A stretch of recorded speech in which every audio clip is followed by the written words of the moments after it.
to each other. So if the message is not written to the point, the reader may not read it with interest. As I said in my report, if I'm writing the report in 10 pages, nobody is going to pay attention on that. Because time is very important in any business. So if I'm giving any kind of report in any XYZ subject, I'll write about the basic points. I'll concise the things. I'll write only which is important. To save time, to save energy. Because in business, we don't have time to read 10 pages report or 20 pages report. I have to be very clear with my points. So if you're writing letter, if you're writing report, if you're writing any other message, the thing should be very clear and concise. So we should always remember the message should be written concisely. If we are writing, our writing should be very good enough. See, in communication, basically we need two kind of skills. One is speaking skills and another is writing skill. Now you are not able to make your communication effective one if you don't have writing skills. So the most important thing is writing skills. How do you write? How do you speak? That is again important. So if you are good enough in your writing skill, you will be able to make your communication effective one. So first of all, that is also important. Without your writing skills, you won't be able to fulfill all these principles. Now suppose our third principle is conciseness. Concise means किसी चीज को छोटा करके लिखना. If I want to give you message, for example, I want to give you a message that call me in the evening, right? Rather than writing down the whole sentence, they call me in the evening, I want to talk to you on something important.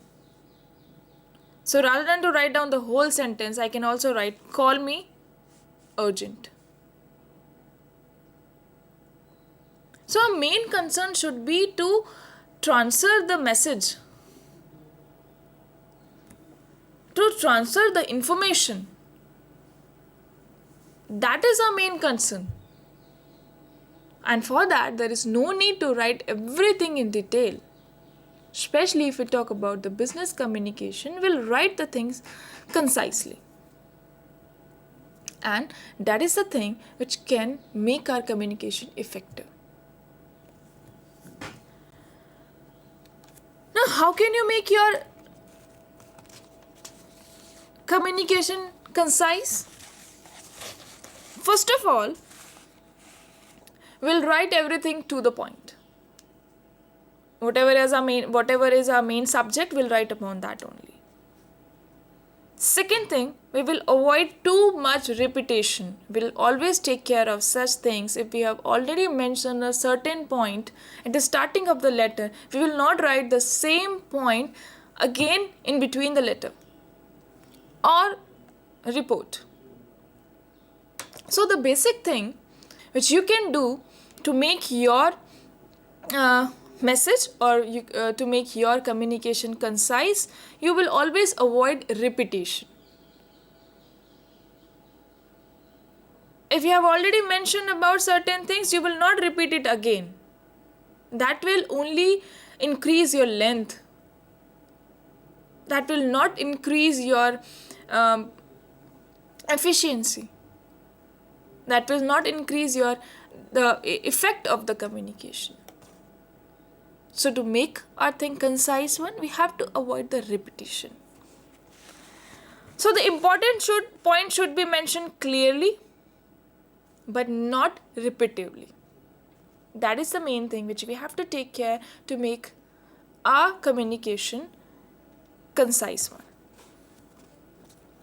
Now the fourth principle of effective communication is completeness. Now suppose I'm communicating with you, I'm teaching you 7 principles of effective communication, and I finish my topic here only. Am I able to communicate with you effectively? My communication will be effective one only when I complete it. Now that is, maybe we'll consider it an informal communication. Let's talk about formal communication. Let's talk about communication which we do in business or organization. So in any business, in any organization, whatever communication we are doing, that should be complete enough. Suppose I'm making a report. Suppose I'm writing a letter. But I have not given all the information in my letter. I have not given all the basic facts or figure in my particular report. So again, that communication will not create magic. Magic in the sense, in business we are not doing that magic, but through your communication also you can create magic. So in any organization, if you are communicating, in an organization, how we will communicate? Either oral or written. In both the things, your communication should be a complete one. So before making a final draft, now in communication, if we are talking about written communication, usually we write, as I have explained you already, usually we write letters, reports, quotations. So in all these things, we usually mention important figures or facts.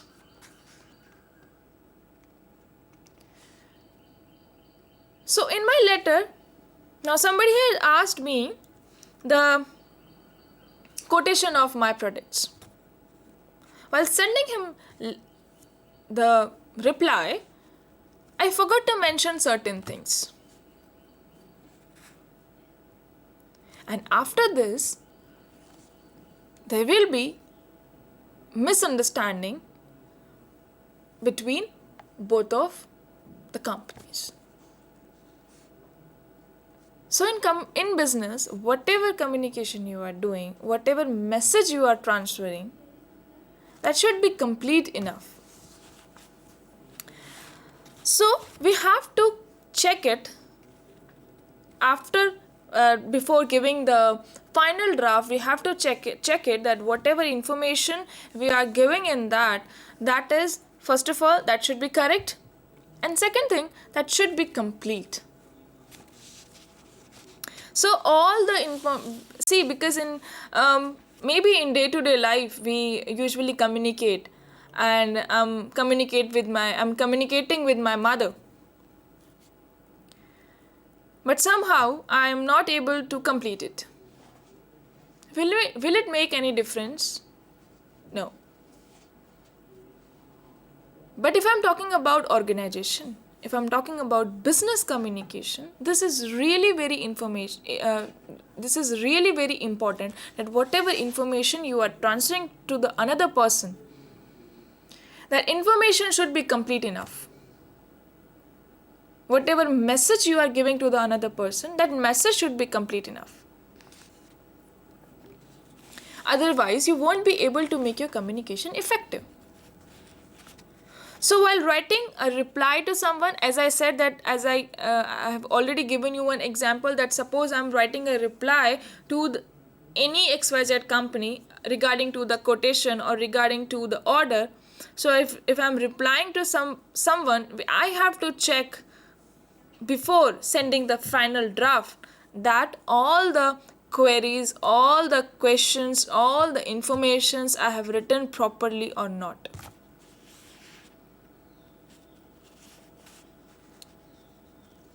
Now for another example, now suppose any XYZ company, they have sent a letter to our company and they have few queries, they have few questions regarding to our products. And in their letter they have mentioned that we really want to do business with your company, we are interested in that. But before that, we want to clear few queries. We need information from your side. And then we'll make our final decision. Now, while replying for that particular letter, now they have asked few queries. They have asked few questions to a company regarding to our products. While replying to that particular letter, I have to be very particular that I should answer of each and every questions or each and every query which is mentioned in that letter. Now, suppose in my reply, I'm not able to answer all the questions and all the queries.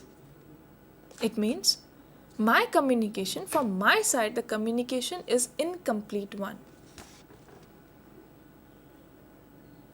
So, in my reply, I am not able to give the answers of all the questions or queries.